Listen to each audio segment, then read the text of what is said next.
Okay. Welcome to the Tatum Chicken Condo video podcast. We're here with Moya from Garden Addicts on Instagram. Please check her out and like her YouTube page. She's amazing.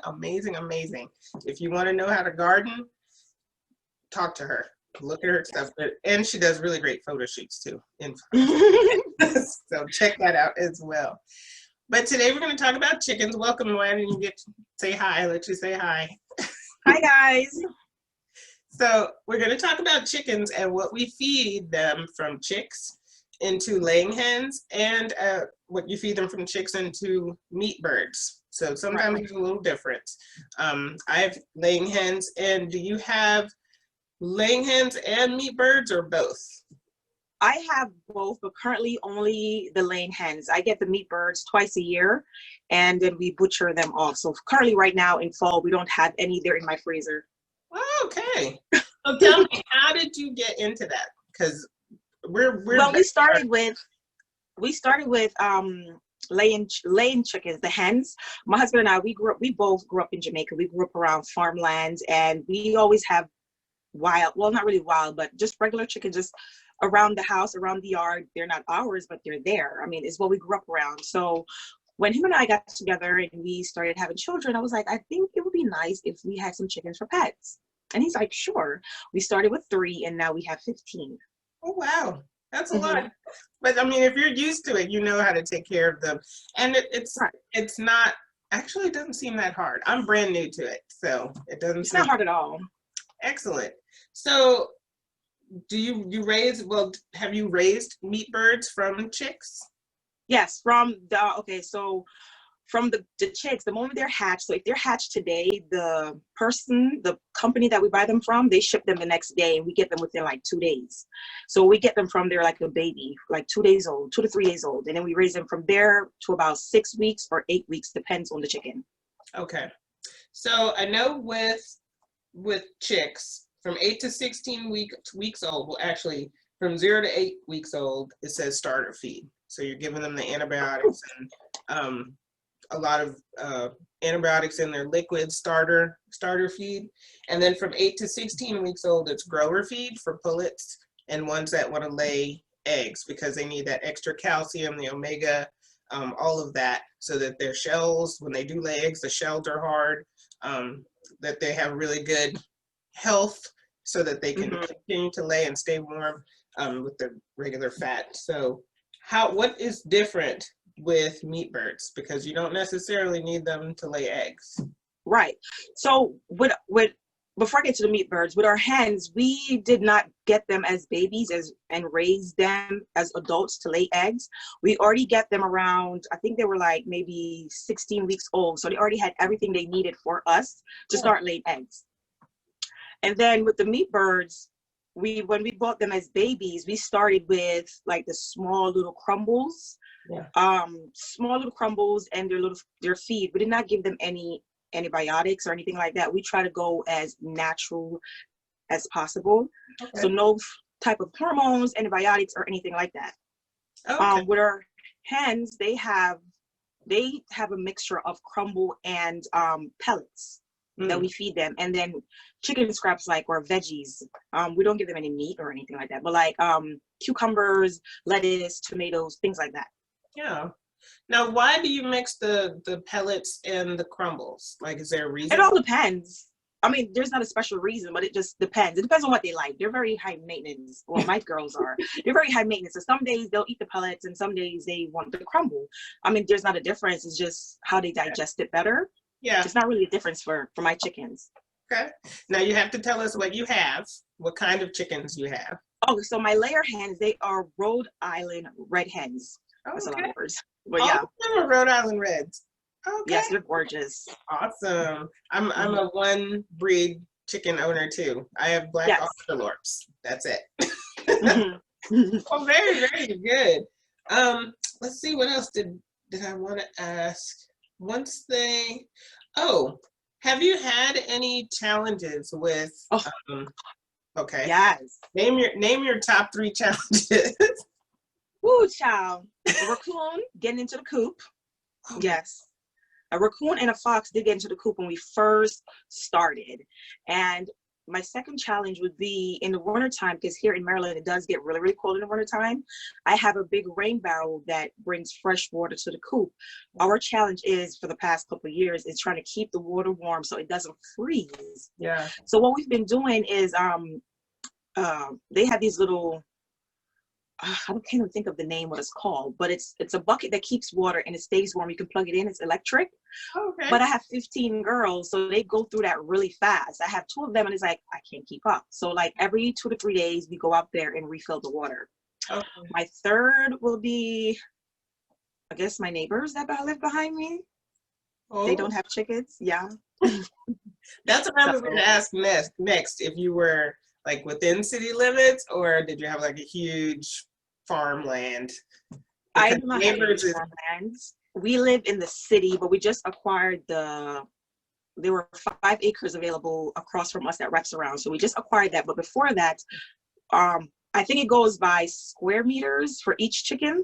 Okay. Right? I think we were only allowed to have maybe like 6 or 7, and I have 15. But now it doesn't matter because we acquired the 5 acres across from us. Hey, excellent. Mm-hmm. So neighbors is one. Do you have a chicken coop, or do you have a chicken tractor? Where do you keep your chickens? In a coop. They're only in there during the night and in the day when I am not home, but I am home most of the time. So they're free range, if that's what you're going to call them. They're out roaming about, but I have to lock them in at night, or else the fox or the raccoons will get into that coop. Now, what did you do to make that extra, because raccoons have they have thumbs, right? Mm-hmm. And yes. fox can get anywhere they want to be. So what extra did you do? All right, so when we first made the coop, we did not put a concrete bottom in. It was just regular gravel and all of that. And they dug and went underneath and came up and demolished my first set of chickens. Oh. So after that, my husband was like, you know what, we have to start from scratch. So we tore it down and we put in a big, thick concrete base and then built from that up. And we doubled our chicken wire. And we put plywood at the bottom so you can't get in through the mesh. Okay. So that's what we did, and it's been working. Okay, that's really good to know, because our next show was going to be on predators. I've learned my lesson. I've learned my lesson, and I've lost several chickens. So. Oh no, fox! I can't even think of. We have raccoons here, but they're more interested in the garbage cans, I think, than chickens. But well, I did not believe it on myself until I caught it on camera, because we weren't sure what was killing the chickens or trying to get into the coop. And we set up a camera and I was shocked when I saw that fox. I'm like, a fox in the city? A fox? I was like, right. Does he work? I was like, wow. So there's foxes on the property because it's empty. It's never been developed or anything. It's like a little forest within, how in Manhattan you have the Central Park? Yeah. That's what it's like here. It was like one of those little ones in a little pocket. It's never been developed or anything. It's nothing but wild animals over there. So, that's where he lives. Oh my goodness. So last question, when it comes to food and disease, have you had to deal with any disease with your chickens? Any viruses or anything? Thank God I have not. Yeah. I know it's a possibility, especially since we don't give them any antibiotics or anything like that. But I've never had any issues with that, and I'm very happy. So I always try to stay on top of cleaning the coop, keeping my water fresh, and those are my 2 things, and making sure they have a good balanced diet. That's excellent. And bonus question, because this is something Michelle and I were talking about last time. What do you put in the coop on the bottom so that it's not, because we're doing pine shavings, but is sand better? Have you tried gravel? I heard you say the concrete and you had gravel. Did you say gravel earlier? Oh, we did gravel on the bottom, then concrete on top. Okay. And then on top of the concrete, we do pine shavings because I love the smell and I love the texture. And then when it's time to clean the coop, I rake the poop and the sawdust up and put it in my compost pile, and I turn it into manure for my garden. Excellent. So nothing goes to waste. Yeah, that's excellent. Have you found that they kick the pine shavings out? Do your chickens do that? They scratch it out because chickens, they like to do bird bath, but it's like, you can't really do bird bath in the pine shavings. Yeah. So I always let them out. That's why I let them out to free range. But then the downside of that is they scratch out the mulch and stuff on my garden beds. Like That's what I was gonna ask. How do you keep them out of your gardens? I don't. I just let them do their thing because they're good at eating pests, beetles and bugs and insects and stuff from the garden bed. So I just let them do their thing, and then I just, whenever I'm doing like a little YouTube video to make it a little cute, I'll sweep it back up like that never happened, you know. But I can see yeah, but that's what I do. It's hard to keep them out the beds. That's what I've heard. I'm part of a couple of chicken groups in Atlanta, Georgia, and that's everyone's number one problem. That you can't keep them out of the flowers and the vegetables. Yeah, it's kind of hard to keep them out the vegetable garden bed or just the regular beds because they like to take their bird baths, and that's a part of what comes with them. Unless I build like a big run and keep them locked up. But my kids like to play with them out and about, and they love to go to the neighbor's yard. Beside us, they don't mind our chickens. They're actually fascinated that we have chickens. So I just let them do what they do. Oh, one more question. Have you had a problem with mites at all? Because they do get the bird bath. Yes. I live in the city, and it's no secret that Baltimore have some rats around here, and they're not little mice; they're big rats. So they used to eat the food. So what we did, we had to get 2 extra large, big metal trash cans with the lids. Okay. So they cannot get into that, and they cannot get into the coop either because we put the plywood.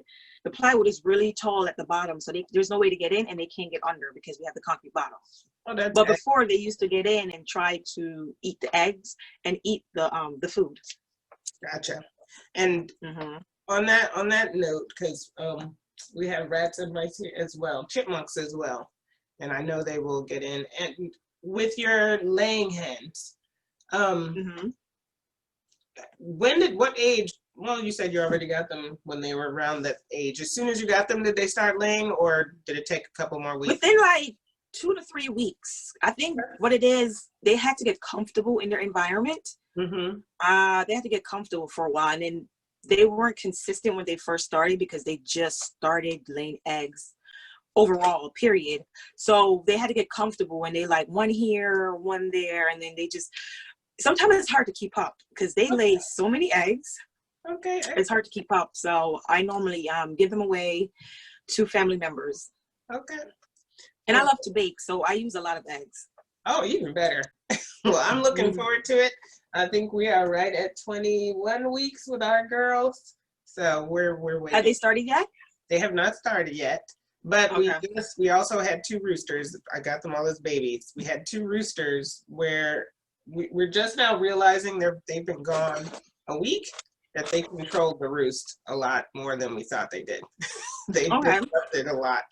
But hopefully they'll get used to things. But I appreciate I appreciate you talking with me. I appreciate you being on the podcast, well, vodcast because it's video.